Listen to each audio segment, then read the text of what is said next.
Welcome to the deep dive. Today, we're focusing on a really singular spot in the Great Lakes region, La Pointe, Wisconsin. Right.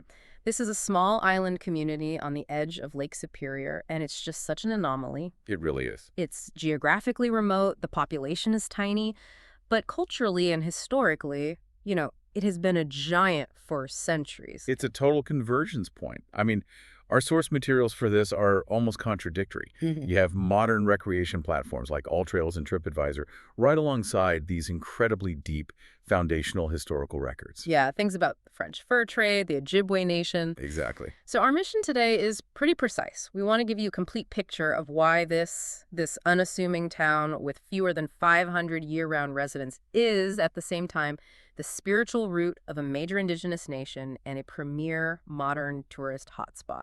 That duality is everything. It really is. We have to unpack that. And I think we have to start with the environment. I mean, the whole story of La Pointe is just dictated by Lake Superior. The town is primarily on Madeline Island, which is the largest, and this is critical, the only commercially developed island in the whole Apostle Islands chain. Right near Chequamegonde. That's the one.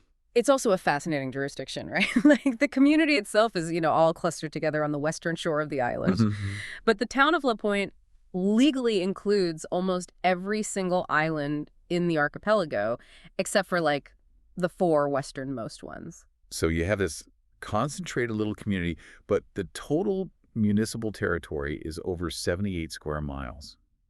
It's basically a huge park run by a tiny town board. An enormous park. It Yeah. creates this bizarre sense of scale. Yeah, you have 428 permanent residents who are basically stewards for this vast wilderness, a national lakeshore, and then a huge seasonal rush of tourists. Which right away brings up the challenge of just getting there. The logistics. Okay, let's unpack that travel situation, because this is where La Pointe is really, really different. You can't just drive there all year. Not at all. You have two completely different ways to get there, and it all depends on the season. That's the core of it, being surrounded by Lake Superior.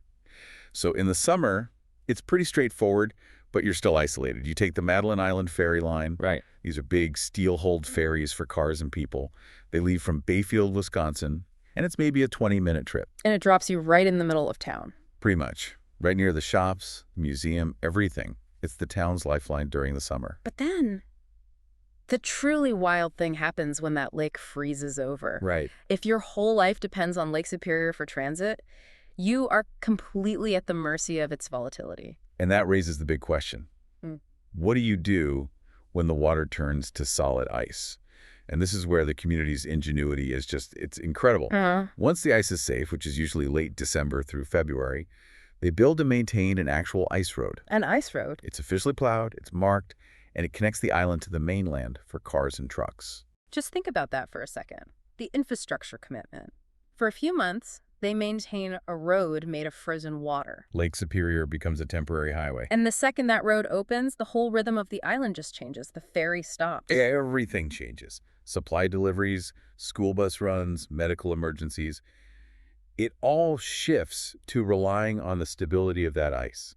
The ability to maintain two totally separate, complex transportation systems, one on water, one on ice, that says everything about what it takes to live there. It does. And, for other access, there is a small airstrip, Major Gilbert Field, but that's just general aviation. It just underscores how remote the place really is. So once you've made it across the ferry or the ice road, you're stepping onto ground that's been inhabited for way longer than any of those things have existed. Much longer. Let's get into that deep history, because this is where the spiritual importance of La Pointe really comes into focus. Yeah, and what's fascinating here is the indigenous name for it. The Ojibwe name is Mooningwanekaaning. It's often translated as the home of the golden-breasted woodpecker. Okay.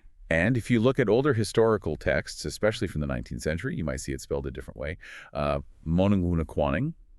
But both spellings, they refer to the exact same sacred place. And this isn't just a name, right? This is an origin story for the entire Ojibwe nation. It is the origin story.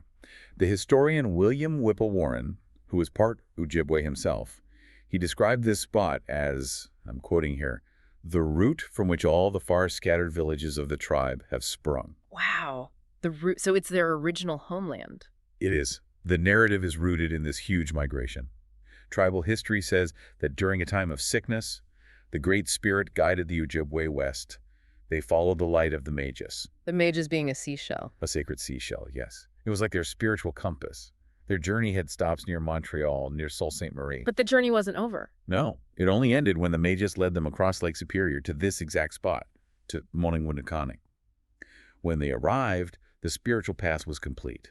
And La Pointe was established as their center of the earth. The center of the earth, a place where their ancestors were blessed with life, light, and wisdom. So when you visit La Pointe today, you are standing on what is, for the Ojibwe people, the most profound spiritual ground. And of course, a spiritual epicenter like that became a magnet for other interests. For colonial interests, absolutely. Layered right on top of this deep history, you have the fur trade. La Pointe was the site of a critical French trading post in the late 1600s and again in the early 1700s. And the modern town grew out of an American fur company outpost after that. Led by Michel Cadot, yeah. But there's a figure who really bridges that gap, from the ancient spiritual center to modern nationhood. That's Chief Buffalo. Kishawashki. He was born right there in La Pointe in 1759. His life basically spanned the peak of colonial power and the rise of American expansion. Chief Buffalo was a political master. He was the principal chief of the Lake Superior Chippewa for almost 50 years, until he died in 1855. And his name is on so many treaties. 6 major treaties, including a really pivotal one in 1842 that ceded a lot of land, but crucially secured certain resource rights for his people. But his biggest moment, his defining moment, came during that removal crisis in the 1850s. Yes. The U.S. government, with this order that led to the Sandy Lake tragedy, they planned to forcibly remove all the Lake Superior Ojibwe to reservations west of the Mississippi. And Chief Buffalo just refused. Utterly refused. Yeah. He took direct, defiant action.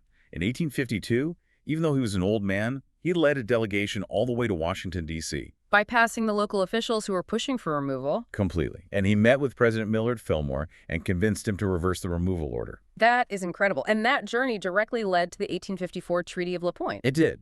And that treaty is the reason the Ojibwe were able to secure permanent reservations in the Lake Superior region, like Red Cliff and Bad River nearby. It solidified their place in their homeland. He literally ensured the survival of his people in Wisconsin, using the ground he was born on as his political stage. It's a masterclass in history. You have a sacred origin site, the hub of the Great Lakes fur trade, and the birthplace of a leader who single-handedly stopped a mass forced removal. So let's fast forward. How is all of this history managed today by this, very small modern government? Well, the demographic snapshot kind of tells the story. The 2020 census counted 428 year-round residents. Okay. And the makeup reflects that complex history.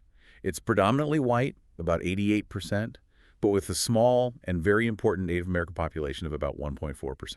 It shows those historical shifts after the treaties. So how does a town of 428 people govern an entire archipelago, run all the services, and handle that massive tourism engine? The local government is surprisingly robust. It's a 5-person board of supervisors, and they have an appointed town administrator. They run a police and fire department, a public library. And a school? And an elementary school. Yeah. But the logistics of being on an island are just a constant complication. I thought that detail about the school was so telling. Kids go to the island's elementary school, but for middle and high school, they have to get transferred to the mainland by ferry or by the ice road every single day.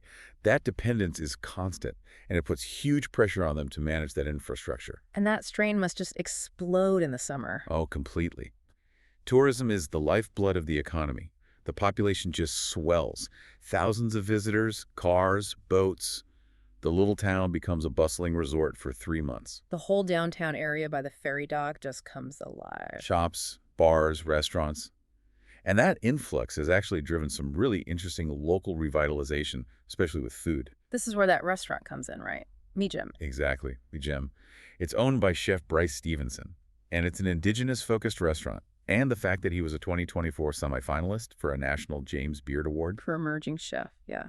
That speaks to 2 things. 1, the high quality that visitors expect, and 2, the modern cultural reclamation happening right on this ancestral land is sharing that deep history through food. So whether you're there for a world-class meal or to see the history, it's always present. And it's all preserved at the Madeline Island Historical Museum. Which brings us to the application for you, the learner. Mm-hmm. The outdoor experience. All the sources just hammer this home. The natural environment is why people make the pilgrimage to La Pointe today. Absolutely. The island is known for camping, swimming, hiking. The beauty of Lake Superior is just legendary. And platforms like All Trails make it accessible. They have detailed maps, you can build custom routes, find points of interest. It's a remote wilderness, but modern tools help you navigate it. But with that access comes a responsibility. A huge one. When you're visiting the Apostle Islands, you are engaging in stewardship. And you see that reflected in the organizations tied to the area, the commitment to 1% for the planet, to leave no trace principles. It's a fragile ecosystem. And the weather is unforgiving. That really is the essential synthesis, isn't it? The Yeah. point isn't just a place to visit, it's a living history lesson wrapped in this world-class natural beauty. You get this incredible contrast. You can be pitching a tent on this beautiful remote island that is also the spiritual root of a huge modern nation. You're hiking where Chief Buffalo made history, where French traders chased fortunes, and where the Ojibwe found their promised land. And you're engaging with a town of 428 people who have to Yeah. balance it all: spiritual preservation, commercial tourism, and the insane logistical challenge of just being an island community. A challenge that changes completely every single season. You now have the full, deep knowledge of La Pointe, Wisconsin, why this little patch of land matters so much to so many people across so much time. And as a final provocative thought for you to think about, based on that governance we discussed, the town board has to deal with trash, roads, emergencies for a population that multiplies by 10 in the summer. If their entire supply chain, their only emergency route, changes from a steel ferry to a frozen road every winter, what does that demand in terms of budgeting, disaster planning, and seasonal staffing? It requires a level of planning and adaptation that, frankly, very few mainland towns ever have to even consider.